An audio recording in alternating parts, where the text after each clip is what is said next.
Stevens here from the DFS Group, and welcome to our video review of the commercial provisions in the draft Sunshine Coast Planning Scheme. Today the focus is on commercial activity, things like shops, cafes and the like. We'll be looking at the activity centres and what the draft planning scheme intends for them. Let's start with the big picture.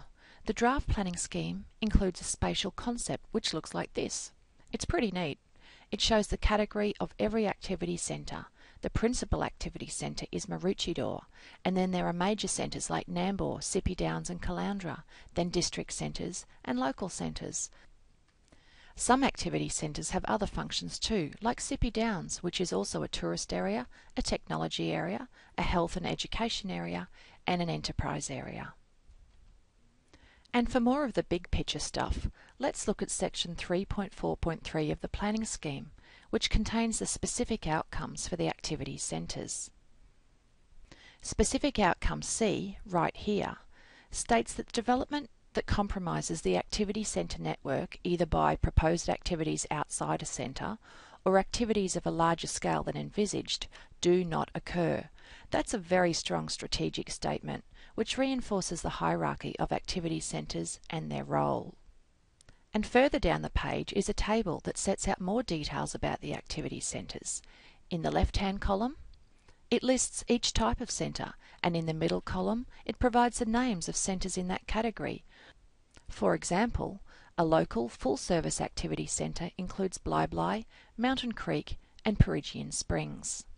The right-hand side of the column sets out the local plans that apply. For example, the development of Currimundi as a district activity centre is controlled by the Caloundra local plan. So let's look at that Caloundra local plan code and see what it has in store for Currimundi. Here it is, and like all codes, it has a purpose and overall outcomes, which are the high-level guiding principles. Any future development needs to demonstrate how it complies with these overall outcomes. As far as Currimundi is concerned, it is to be retained as a local, not full-service activity centre, providing only the basic convenience needs.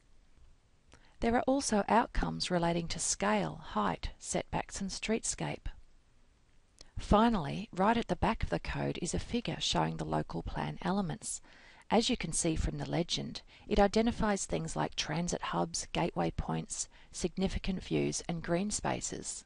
When we zoom into Currimundi, it shows two major view corridors, two opportunities for boulevard treatments, and a dark blue line which identifies the areas which should have active street frontages, which basically means having uses at ground floor that encourage pedestrian interaction like cafes and shops. Now the last thing we're going to look at today are the levels of assessment.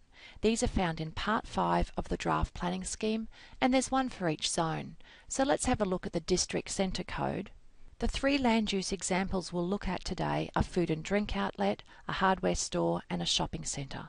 So let's start with the food and drink outlet. It's self-assessable where it's in an existing building, as long as it's not a convenience restaurant, you know, like KFC or McDonald's, and it's not in Buderim, Maleny or Tewantin. But outside of those areas, if you wanted to develop a high-volume convenience restaurant in an existing building in, say, Mooloolaba, then it's self-assessable. If your proposal is not in an existing building, then it's a material change of use, which is code accessible. But if you're looking at Buderim, Maleny or Tewantin, convenience restaurants are impact accessible, they are inconsistent with the local area code, and they are unlikely to be approved. Here's another interesting one, hardware store. For this use in a district centre, the threshold relates to floor area, which is 300 square metres. So as long as the proposal is for a store of 300 square metres or less, it's either self or code accessible. But any other hardware store proposal becomes impact accessible in the district zone. The last example is shopping centre, which is code accessible as long as there's no department store, like a David Jones or Myer, or a discount department store, like Silly Solly's or the $2 shops. So that's all we've got time for today, a bit of a strategic overview. Next week I'll look at some of the commercial definitions and their implications, and also at the commercial car parking rates, many of which are quite different to those in the existing planning schemes. Oh, and by the way, if you're involved in a commercial site and you'd like me to run it as a case study in next week's video, let me know. This has been Carrie Stevens. Bye for now.